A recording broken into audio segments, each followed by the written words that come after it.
What's going on, ladies and gentlemen? This is Switch Up Sports coming to you live. We are on Instagram Live as well as Facebook Live.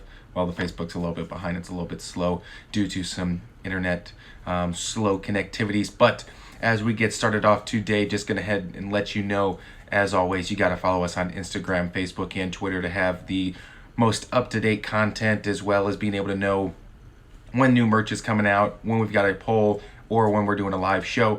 As well, what we're thinking about doing today, I'm going to be getting into some odds with the futures bet in terms of the Super Bowl this coming year for the 2020-2021 season. And then on top of that, I am going to talk a little bit about what I think is going to kind of happen in the sports world as we move forward. So, getting started off, do want to start with, like I said, we're going to talk about some futures bets in terms of the Super Bowl. So way ahead, thinking, well forward. As I look at this, it's kind of funny to look at because I'm gonna give you the top 5 that are on here, and then I'll talk about those as we get into it. So first up, the Chiefs, they're betting favorites to win, and then after that, we've got the Ravens followed closely behind them. Followed right there by the 49ers, and then the two teams that come up are we've got the Saints and the Buccaneers, both at 13-1. And that is right where I'm going to start. So you've got the Buccaneers.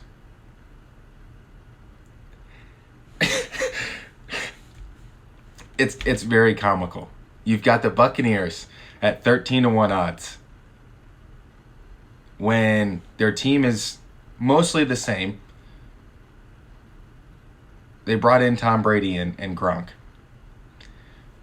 So the way to think about it, you can rank all the quarterbacks and based off of last year and the year before, compile them together and look at some of the numbers on it. And basically the quarterback rankings, the way that they end up all going on is Tom Brady ends up being ranked, I think it's like 19th. Followed behind that, if you look at the upgrade that Tampa Bay made from Jameis Winston. Jameis Winston was ranked, I think it was 24th or 26th. Not much of an upgrade. And with that, you go from a team who had missed the playoffs and lost a lot of games, and you're now jumping in. I understand it's Tom Brady. Tom Brady's not exactly a spring chicken like he was. And the difference between the two offenses, you've got Jameis Winston on one side who doesn't really care. He's going to sling the ball. He's going to throw it downfield. He's going to want to make that big play. Versus you turn and you look at Tom Brady, who Tom has been a guy to hand the ball off. He throws little dump-off passes. He throws it to the open man is the way that it's done in New England. And now, moving forward, you think that now bringing a guy who is a complete dump-off, it's complete opposite from Jameis Winston. I understand he's not going to turn the ball over. He's not going to cause the problems. But when you really look at it, you really break it down to brass tacks, you're taking a guy completely out of his element, going to a completely different system. And Bruce Arians is a great offensive mind. But the way that Tampa Bay runs their offense, they run it as a throw the ball down the field, push the ball. They're a very, very explosive team. That's something that Tom Brady is not really very good at. He's always been a very decisive. He knows exactly what's going on. He's seen every defense. He knows, what's going to happen before the snap even happens, and he's going to throw it to the open man. Versus you've got a Buccaneers offense who is just going to throw it into tight windows. They're going to sling the ball down the field. They've got Mike Evans running some deep fade routes, and it's just going to be thrown up in hopes of a big play. I think that, yes, Tom can adapt and will start to do more of this, but I think in that same time, it's going to be a situation where you're going to see the offense. It's not that it's going to lose a lot of production, but it's definitely going to be scaled back. Jameis Winston wasn't scared to throw an interception. He was moving the ball down the field. That was the one thing that he was fine at. Versus you're going to see Tom Brady. Tom Brady's getting in the question, and now, yes, he's still going to throw it to the open man. Yes, there's still going to be those available opportunities, but it could be a very big detriment because what the Bucs are known for is, every once in a while having that big play. And I think Tom might really struggle trying to throw the ball down the field constantly. His arm definitely isn't as strong as it used to be. He's on his TB12, but at that same case, I don't think that there's any reason that they should be fourth best in terms of Super Bowl odds. When the Bucs, they missed the playoffs last year, they came up the rear. They really weren't anything special, and now it's a case and situation where I understand you brought in a new quarterback, and he is the greatest of all time, but it's a case where there's no reason for them to be ranked fourth. Their defense is still mostly the same. It's better than most people think it is, but at the same time, it didn't really get any big upgrades. Their offense, you took out a high-powered explosive guy and you upgraded him about 5 spots, and you now completely changed the way the offense runs. And instead of big explosive plays, you brought in a guy who is going to dump it off and throw it to the open man versus trying to push the ball down the field.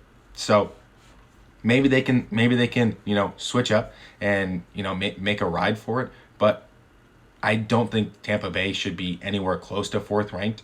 I think 10th is a lot better of an option, but then you drop down right below them, and the Cowboys are the next, and that is my next point. The Dallas Cowboys are one injury away from it just being completely tore down. You have one injury on the offensive line, see you later. And not only that, Dak Prescott's in a contract. We talked about it the other day. He wants $45 million in the last year of his contract. He also wants it on a short contract so that way he can cash in again at the end of the contract. At some point, you got to let go of the car or house if it just doesn't meet the budget. And for the Cowboys trying to make this work, it's not going to happen. Let him play on the franchise tag, and at the end of the year, we'll see you later. Let him walk. He's not going to get paid what he wants. He is asking for some big chunk of change, and you guys all say, yeah, but Dak deserves it. He doesn't deserve it. He's won one playoff game. Okay, so go ahead and give Tony Romo that amount of money. Everyone is going to be underpaid in their first contract, or their first non-contract. Lamar Jackson, you think that he's really worth $10 million? He's last year's NFL MVP. You think Patrick Mahomes is worth his deal on his rookie contract? No. He was MVP, and he's won a Super Bowl. He's underpaid. It was the same way that Russell Wilson was underpaid and won a Super Bowl and went to another one before he got his big check. You can't get paid based off of what you think you did in the past. It's what they think that they're going to do in the future. And look at what Russell Wilson's done. He's still taken a terrible offensive line, low-grade weapons, to what actually should have been another Super Bowl last year. He just had a complete breakdown in terms of his running backs got injured. He had a couple injuries to wide receivers, and he still had a chance to beat Green Bay and play the 49ers team that they were this far from beating in Week 17 and getting the second seed in the NFC. So you took a fifth-seeded team, and they could have been the second-seeded team. They would have never played that game. It would have been pushed to a different situation. The 49ers would have had a different route. And now we're looking at a case and situation where the Seahawks, if they're 1 inch away, they could potentially be playing in the Super Bowl last year. Now, what happens for a reason happens. But basically, when you look at it, when you pull back and you scale back, yes, Lamar Jackson's underpaid. Patrick Mahomes is underpaid. Is Dak underpaid? Yes.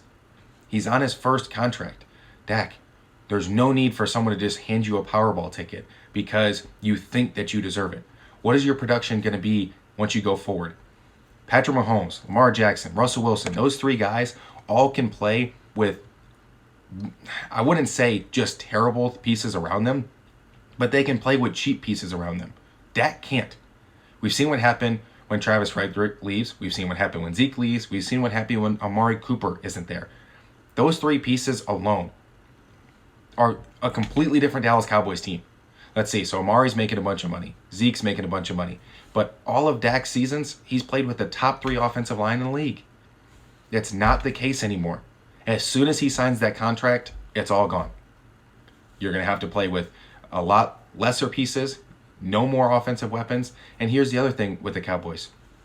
Their weakness was not wide receiver. It wasn't offense. The Cowboys' offense is just fine. Their weakness was a secondary. They got rid of a good corner, and they got rid of a good safety this offseason. And guess what? They didn't take any of them in the draft.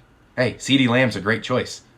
But you might have to throw to him a lot because your defense is going to be giving up a lot of points. And especially Dak being the guy who has to play off the script, not going to bode well for you guys if it's the middle of the second quarter and you guys are already down by 17 points. It's hard to come back in those types of situations. They should be nowhere close. And right behind them is the Philadelphia Eagles, who fixed all of their holes this offseason. They had a wide receiver hole, boom, fixed it. They had a cornerback hole, boom, fixed it. Offensive line injury, boom, fixed it. The Eagles have made a lot of offseason moves that are very, very quiet, while the Cowboys have everyone talking about them, but their moves that they're making are not very smart moves, and they're not better for the team as a whole. They're better for them and their brand and them being talked about, but when it comes to winning football games, it's something that they're not going to be able to do. Now we scroll down here. The Patriots have 22-1 odds. I understand Bill Belichick's phenomenal. He's great at what he does, but Jarrett Stidham's not the answer. There's a reason that they wanted Tom Brady back, and he wanted Tom Brady back. You can't just go, oh, yeah, we've got Jarrett Stidham. He's the new Tom Brady. He's going to make all of our problems go away. No, Belichick sees him every day in practice, and he wanted Tom Brady back. Jarrett Stidham's not the answer. This year is a test year for them. They're just trying to keep their structure alive and keep little pieces, keep grooming them right. They're getting ready for next year, and especially next year's draft, with two great pieces coming out in Justin Fields and the greatest talent, Trevor Lawrence. So that's their play. This year just is kind of irrelevant to them. This is going to be a situation where they're just going to try to keep their head above water, keep their structure in place, and then keep on moving. As to roll through the next, we've got the Vikings, Bills, Packers, Colts, Steelers, Titans, Browns, Rams, Falcons, and Bears. This is all just a huge mix-up. The Vikings and Bills up top, that's fine. Packers are kind of an interesting situation. I think the Colts, honestly, Brissett is kind of the same quarterback as Phillip Rivers. I think Phillip Rivers doesn't really exactly make them better. You got the Steelers, who are going to be better than they were last year. Just the fact that they were able to go 8-8 with Mason Rudolph and Duck Hodges. But it's a situation where Big Ben's super out of shape, hasn't played for a year. I think they might run into some problems. I see them as a 9-7 team, not a Super Bowl contender, well off. So in terms of a long shot bet, the Rams, I think, should be higher in that case. I think the Vikings have a sneaky capability if they can avoid primetime games. But at the end of the day, I think the Seahawks is probably the best bet there in terms of a long shot. As soon as you steer away from the top three, that's kind of where I'd pick Seattle out of anyone besides that top three, and then just kind of move on from there. So I do want to talk about specifically a handful of Week 1 games, and if the computer ever decides to work, running into some definite technical problems today, and I think they're internet based. Yep, 100%. Sorry about that. Had it all pulled up, ready to go, not responding. Hey, it is what it is. It is something I can talk about on Wednesday, but I know I definitely wanted to get into those odds. I do see the Chiefs as a very solid bet. The same with the Ravens. I think that this kind of is Lamar's breakout season, breakout year, his time to shine. 49ers definitely are going to pull back a little bit. They did have a little bit of an easy road. The fact that they did beat the Seahawks by an inch, and if they didn't, then they would be the 5th seed and would have had a lot harder of a road to the Super Bowl from there. Kind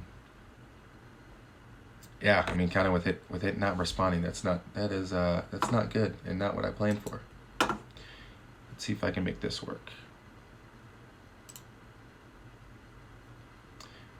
Hold, please. Actually, now is a perfect time to talk about it. So, in terms of new merch, I had planned for it to be done by this point. It is not. It is in the works, though. Not done, in the works. So, I believe by Wednesday's show, we'll have it. We'll have it locked and loaded. So it'll be uploaded and be posted to our social medias. If you're not following our social medias, You guys won't know about it. Now, at that point, we're going to have some polos, going to have some t-shirts, potentially some sweatshorts. I don't exactly know yet. I'm trying to stay in the style of summer. It's going to be hot. I mean, today in Texas, it was like 94 degrees yesterday, and it felt like 100 because of the super humid and all that stuff. Moving forward on that, like I said, trying to keep it in the relative summer feel, summer vibe. Now, the only thing I'm kind of going back and forth on tank tops. Haven't exactly decided. Will be decided on here in the next week or so, and then I will move forward there. All right, look at that. And we're back up and running. Thank goodness. But yes, tank tops will be decided on here shortly.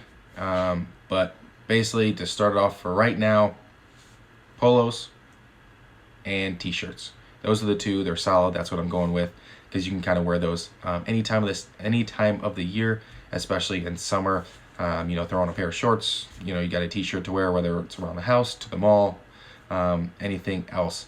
And now polo, going to dinner, whatever it may be. That's kind of how we're going to lock and load. So the one thing that I wanted to talk about was this week 1 schedule in terms of 5 games and the way that they're rolling. Kansas City is the first one. This is a very big game. Playing Houston at home to kind of kick things off on the Thursday night, get everything started off. Now, I do like Kansas City in this game. They're going to try to make a statement week 1. Now, the first one up, Chicago at Detroit. Detroit's actually favored by its 2.5 points favored to Detroit. Now, in this situation, you would think, oh, okay, why is Detroit favored over Chicago? I would think the same thing. Now, if they played on a neutral field, wouldn't be the case. And if there was actually being played in Chicago, the Bears would be a favorite because in a swing by 3 points. So that would actually mean that the Bears are favored really overall. But the fact that they're saying Detroit basically is going to win this game. The Bears played Detroit last year. So what Vegas is trying to tell you, the Bears last year beat Detroit both without Matthew Stafford. It's a situation, I understand Matthew Stafford's coming back, but this Bears defense is the real deal. I'd favor the Bears money line on that one.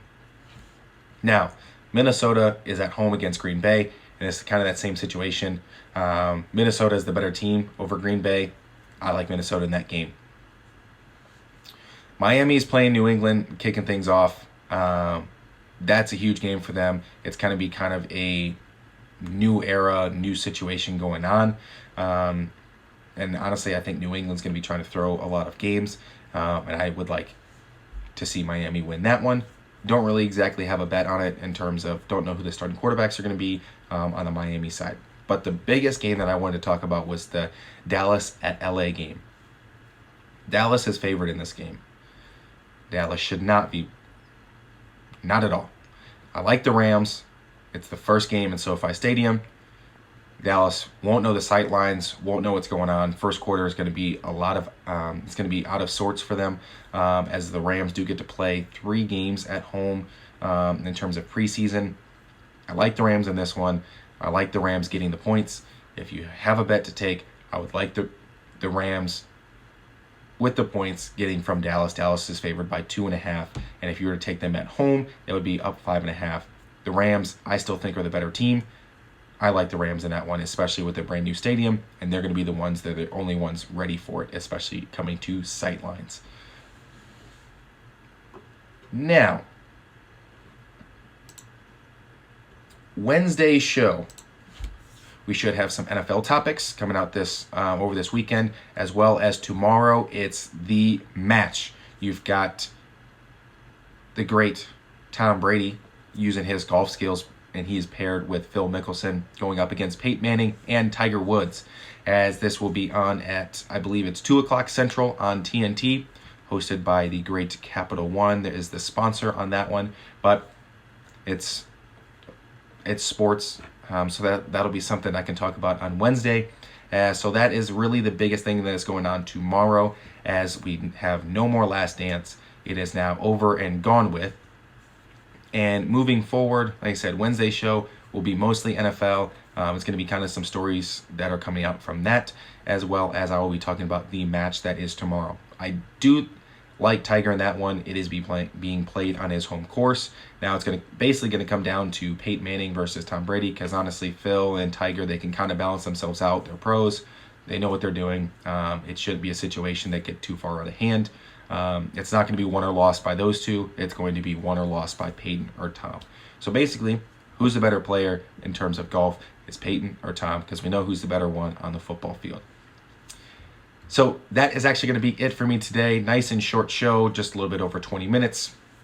But as always, you got to follow on Instagram, Facebook, and Twitter if you'd like to know when you got live shows as well as new merch coming out, as that should also be done here in the next week. Do need to have that out and ready, and you guys just let me know. Send me a DM, anything you'd like to hear me talk about, anything that's going on, whether it's your favorite team or your favorite sport, whatever it may be. Go ahead and send a DM. I'd love to hear the topic. I'd love to have a quick conversation to kind of get more into that situation, as well as once the merch comes out, you got a DM, got to let me know. We'll get that locked down and get it locked and loaded. As get ready for Wednesday's show, as it will be at 10:05 p.m. here on Instagram and Facebook Live. As always, thank you so much to all of you out there listening. As you already know, you got to go ahead and pop in your headphones and lace up your shoes, but then you got to switch up, because this is Switch Up Sports. Thank you so much, guys. You take it easy and have a good one.